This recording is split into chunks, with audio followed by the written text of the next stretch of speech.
Soviet Union's invasion of Afghanistan.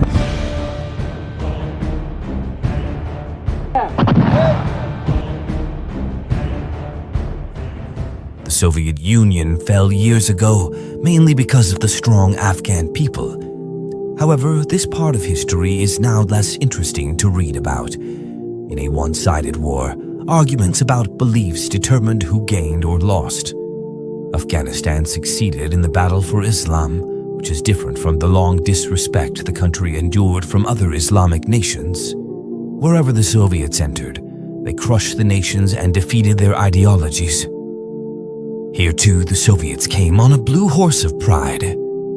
36 years ago on this day, in the year 3058, the suffering Afghan population experienced the military air and ground intervention of the Soviet Union. Over 100,000 Soviet soldiers, numerous tanks, and hundreds of warplanes were part of this invasion. The USSR entered Afghanistan during the night, and in the initial operation, the ruthless Red Forces assassinated Hafizullah Amin, the leader of the Khalqi regime at that time. They then placed Babrak Karmal, a puppet and supporter, in control. Even though the Russians, through their puppets, had already started working to promote the communist ideology and intellectual conquest in Afghanistan, and were able to create a popular coup on the 7th of April. The Soviets were confidently backed by their allies, the Democratic People's Party of Afghanistan, PDPA, including the Khalqis and Pashtuns, who had effectively secured Afghanistan for them ideologically. This assurance prompted their entry into Afghanistan using tanks and airplanes. With 10 years of war, cruelty, and brutality, the Russian armies could not continue to conquer and occupy Afghanistan. The brave and mujahid Afghan nation started jihad with empty hand and hunger and give ultimate sacrifice by heavy toll of blood of 1.5 million martyrs, and millions were forced to migrate. 14,000 soldiers of the Soviets were killed and more than 40,000 were injured.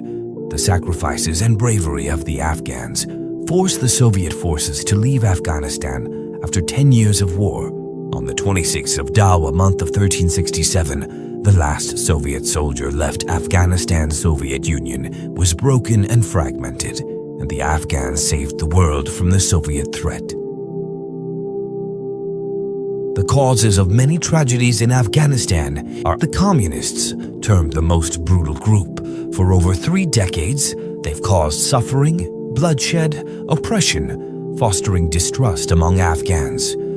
Their actions have left a trail of devastation, forcing people into hardship and sowing seeds of mistrust and division in the Afghan community. When the Americans entered Afghanistan, they aligned with certain individuals, placing them in key government roles, leading to a 20-year history of brutality, plunder, and killing of Afghan Muslims. Following the dark events of 1357, the communists committed crimes resulting in nearly 2 million Afghan martyrs, 1 million disabled, and millions displaced, destroyed their houses, and left countless widows and orphans on the shoulders of the oppressed Afghan people. In which the mass murders of students at Kabul University and other locations like Herat, Kunar, Pulicharki, and various prisons are unforgettable examples. In the final 2 years after the Russian withdrawal, Dr. Najib's communist regime, assisted by Russian advisors, launched around 2,500 long-range Scud missiles on free areas and cities, causing the death of thousands of citizens. Union was broken and fragmented, and the Afghans saved the world from the Soviet threat.